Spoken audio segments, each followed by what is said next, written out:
Budgets to you, you are not aware of their budgets. But I'm in receipt of I have a letter here where you approve a lot of trainings to be conducted. You approve a lot of trainings for them, for the ministry, within their budgets. Will you say it is an oversight that you must have approved the budget without knowing? Talking about budget, Honourable Minister, I have a mutilated budget here, manually adjusted. In so many instances where trainees per head was estimated to be 150,000, it is alleged that, Honourable Minister, you increase it to 350. All these handwritings were yours. And that was the way they submitted it to the National Assembly. When you say this is an act of direct interference in the day-to-day activities of the NSIT, Honourable Minister, in your opening speech, I don't know if I'm too fast. In your opening speech, Honourable Minister, you said that because of the past activities of NSITF, you wrote the names of those you think should be members of the new management based on your vision for the agency. But of course, when the approvals came, some of those names were not there, except of course the chairman. Will you say that your anger with them, with this management, is because your nominees were never taken from day one? My friend had asked some questions regarding employment opportunity. Will you say, Honourable Minister, as the Minister of Labour and Employment, saddled with the responsibilities of abdicating and administering justice amongst employers and employees, will you say you have been fair to other sectors of this country where employment of people by NSITF is mainly from Anambra? And when I took a look, a cursory look, Honourable Minister, at the nominal roll, I saw about 5 Ngigis. I don't know whether it is a family name or it's a community name. Honourable Minister, you said in your opening speech that I needed to recuse myself because, according to you, I had judged you. We have a letter, Honourable Minister, nominating an insurance broker that is not on the list of accredited brokers by BPP. But the letter was signed by your wife. Will you have advised her to have recused herself from signing such a letter, knowing fully well that she was doing so even though the agency in question is not treasury funded, and directing the agency to use that Star Insurance? Finally, Honourable Minister, as a politician, we all labor for this party, our own party, and apologies to my colleagues who are not from APC. We all labor, and you alluded to it that some of the management staff are also politicians. Will you say it is right, Honourable Minister, to have also castigated them in the media, damaging their reputation, rather than following the process laid down by the Secretary of the Federal Government, for you to have duly taken this action? Honourable Minister, with due apology, I also want to make this statement finally, that you are a former governor by the grace of God. You are also a former senator of the Federal Republic of Nigeria. I also want to ask that you served the first tenure as a minister, now it's your second tenure. Oil Minister, will you say your appointment by Mr. President was based on you being a member of the party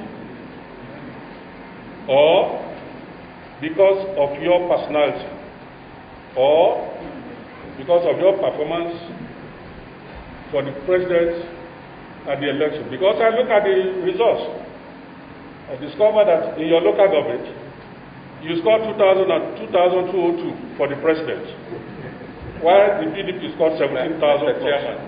Thank you. That's my question. Thank you. Who are like my junior brothers, except like they say it's up to 60. I don't know. I'm 60 plus. So you are near my age, but I'm at least 7 years older than you. I'm sure. I'm the same age with your mentor in Lagos, Asiwaju. And I was governor with him at the same time. He was a senator, I was a senator. I'm a two-time minister, he isn't a two-time minister. But he won all his elections very well. No problem about that. Just like you won your own in Kogi State very well. Yes. And you are now the deputy governor and governor of Kogi State. Mr. Minister, please respond. I'm responding, my friend. If you yap me, I yap you 10 times. I won. I'm a Lagos boy. I'm a Lagos boy. You are just a small boy in Lagos. Look at this boy. Mushi boy. He's talking to a BI boy. I live in Victoria Island. Look at Mushi boy. From Kogio.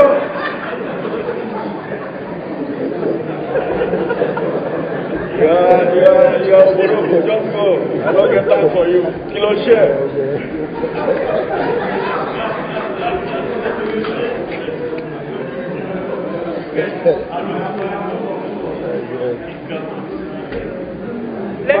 My brother who worked in the civil service, you will not pity me. Some of us who are in the civil service, you started with spelling mistake.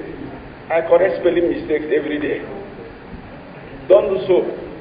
I correct every day. Yes. Even when permanent secretaries are vetted. Ask people in my ministry, they say, oh, this organ don't send things for him. He will start correcting spelling mistake and bringing it back. I do. And so what has happened in SGF's office? You don't blame the SGF. He's a very, very busy person. You can see he's the one doing COVID. As a matter of fact, ministers have raised it with the SGF that letters to us will be personally signed by him. That's what it's supposed to be. If you see the one of Chief of Staff, he signs our letters. So the spelling mistake, they have a representative here. He will carry the message back. The original is here to be signed as requested. It's here. Maybe this point position you are talking about is not here, which I think you are in order to appoint that with your ego eye. This is the original.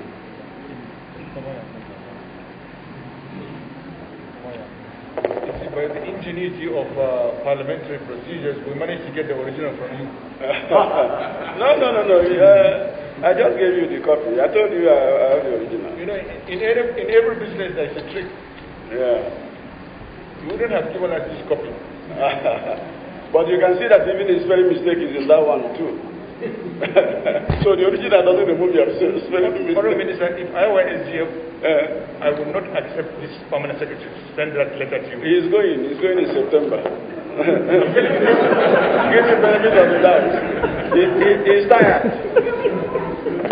I'm telling you. The man is tired. It's the most senior permanent secretary service. It is. GSO is number one.